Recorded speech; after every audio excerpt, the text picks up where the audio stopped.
কথাটো এটা 420 মানুহ এটা কি কৰে এওঁতো ফাঁকি দিয়া মানুহ তুমিতো মোৰ লগতে আছিলা মুছলমান যদি বিধি আছে নেখেদাকে তোমালোকৰ মতেতো আছে 50-60 লাখ সেইবিলাকক এটি আশ্ৰয় কোনে দিছে তোমালোকৰ মতে কৈছিলা যে কংগ্ৰেছৰ দিনত বিদেশী আনিছে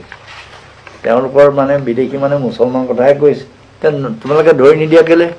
কোনে বাধা দিছে আইনখনটো আমি উপজে কৰোঁ হিন্দু মুছলমানটো নাহে কোনে কৈছে তেওঁতো ফাঁকি দিয়া মানুহ মই তাত বিৰুদ্ধে কৰি আছো কোনদিনা ছাপোৰ্ট কৰি ক'ত আমি অপজে কৰি আছো তেওঁৰ কথাটো এটা 420 মানুহ এটা কি কৰে কিন্তু কালি ইফালে গৈ কৰিব কেলে এতিয়া হেমন্ত বিশ্ব শৰ্মাক যদি বিশ্বাস কৰে কাৰোবাৰ কিন্তু মোদীকে দেখোন গালি পাৰিছিল তেজত হেৰি যায় মোকে গুণ গাই থাকে তাৰপিছত মোৰ কি কয় ৰাহুল গান্ধীক কয় বোলে মই চিফ সেক্ৰেটাৰী প্ৰিপাৰেশ্যন ইয়াক RSF দিছোঁ তেতিয়াতো তেওঁ বেছি কংগ্ৰেছী দেখোন মুছলমান শব্দটো ইনক্লুড কৰিলে আপোনালোকে ছাপোৰ্ট কৰিব নেকি কোনে কয় মুছলমান হিন্দুটো প্ৰশ্নই নাই এইটো আমি মুছলমান হিন্দু লৈতো অহা নাই আছাম একৰ্ডো হোৱা নাই মুছলমান লৈ হিন্দু নাই এইটো নাম নাই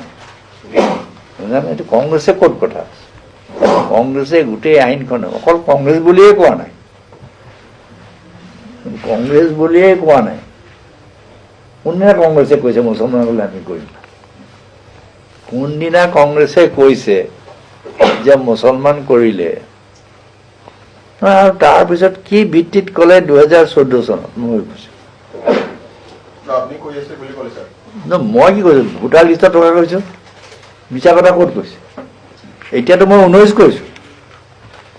এইটো অপপ্ৰচাৰ হয় নাই মই কোনদিনা কৈছো মই কৈছো ভোটাৰ লিষ্টত যদি আছে এতিয়াতো 19 চন কৈছো তেতিয়া 17 চন অকে 14 চনৰ ভোটাৰ লিষ্ট এই 19 চনৰ কথা কৈছো 19 চনৰ ভোটাৰ লিষ্ট বা 14 খনততো বাৰু আমি কৰিছিলো এই 19 খনৰ ভোটাৰ লিষ্টখন কোনে কৰিছে এই যে অপপ্ৰচাৰ হেমন্ত বিশ্ব শৰ্মাই বুজানে যে 14 চন সকলোৱে জানে মই ভোটাৰ লিষ্টৰ কথাই কৈ আছো আৰু যদি মই 14 চনৰ কথাই কওঁ এই আশ্ৰয়ে মোক এৰি দিলে নেকি আশ্ৰয়ে তেওঁ গালি পাই আকৌ মোক আকৌ এৰি দিব নহয় মোৰ প্ৰতি ইমান মৰম মই 14 জন ক'লে তুমিও যদি 14 জন কৈছা ময়ো কৈছো তে মই তাত বিৰোধী কৰিব পাৰাৰ মোৰ কি মৰেল ৰাইটটো আছে মোকে দেখোন লিলে চেই কৰিলে মোকে দেখোন ক'লা পতাকা দিলে দেখুৱালে মানুহে নুবুজাকে আছে নেকি এই অপপ্ৰচাৰ তৰুণ গগৈ কৈছে 14 চন এতিয়া 14 চন নহয় এতিয়া মই 19 কৈছো যে ভোটাৰ লিষ্টত যি আছে ভোটাৰ লিষ্টত ভোট দিব পাৰিব ভোটাৰ লিষ্টত MLA হ'ব পাৰিব তেওঁৰ নাম ক'ত নাথাকিব আৰু এইটো 71 চনৰ আগত অহা হ'ব লাগে ক'ত ভোটাৰ লিষ্টত থকাখিনিতো কোনে কৈছে নাগৰিক নাগৰিক দিব লাগে নহয় নাগৰিক কাৰণেতো ভোট দিছে নাগৰিক আছে কাৰণ দিব লাগে নহয় নাগৰিক ইলেকশ্যন কমিশ্যনে দিছে মই দিয়া নাই মই দিয়া নাই ইলেকশ্যন কমিশ্যনে তেওঁলোকক নাগৰিকত্ব দিছে মই দিয়া নাই তেওঁতো বুজাই থকা কিটো তেতিয়া বুজিম তেওঁ অযোধামূৰ্খ তেওঁ নিজেও বুজি নাপায় তেওঁতো চব মিছা কথা কৈ থাকোঁতেই গৈছে মইতো 19 কথা কৈ আছো তেতিয়া 19 কথা ক'লে মানুহে মোক এৰি দিলেহেঁতেন নেকি মইতো আজিও কৈ আছো 19 ভোটাৰ লিষ্টত থকা মানুহ নাম তেওঁলোকৰ নাম NRCত হ'ব লাগে বুলি কৈছো মই কোৱা নাই আৰু ভাৰতীয় নাগৰিক আৰু যিসকল 71 চনৰ আগৰ লগত ট্ৰেক আছে এই ভোটাৰ লিষ্টখন 71 চনৰ লগত লিংক কাৰণে কৈছো ইলেকশ্যন কমিশ্যনেও কি কৈছে এইটো কৈছো মোৰ NRCত আহিবৰ কাৰণে আৰু NRCত আহিবলৈ কি কৈছো যে 71 চনৰ ভোটাৰ লিষ্টৰ ভিত্তি কৰি বুজানে তেওঁ যিটো অপপ্ৰচাৰ চলাই আছে হেমন্ত বিশ্ব শৰ্মাই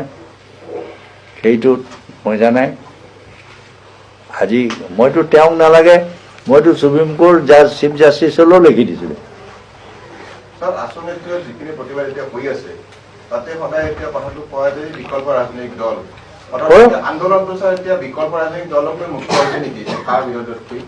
কাহটো নহয়, কাহটো আচল,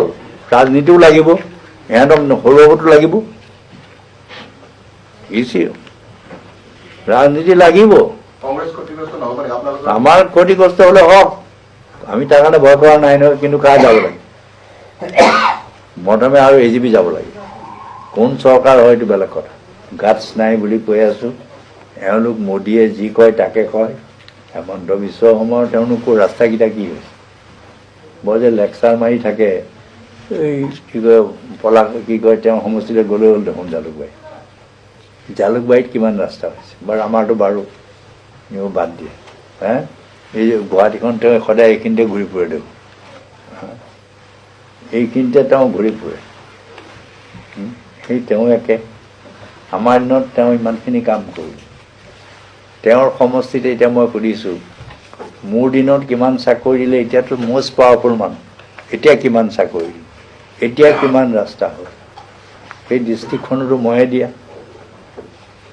সেই ডিষ্ট্ৰিক্টখনো ময়ে দিয়া ডিষ্ট্ৰিক্ট, বুজানে? তেওঁতো এটা একো পাৱাৰফুল মিনিষ্টাৰ, ৰাস্তা কিমান হ'ল।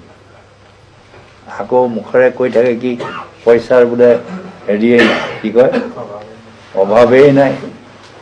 পইচাৰ যদি অভাৱেই নাই, তেতিয়াহ'লে এই ঠিকাদাৰবিলাকক পইচাবোৰ দিয়া নাই কেলে? এই সৰু সুৰা যিবিলাকে ছাপ্লাই কৰে, এই মানুহবিলাকক তোমালোকে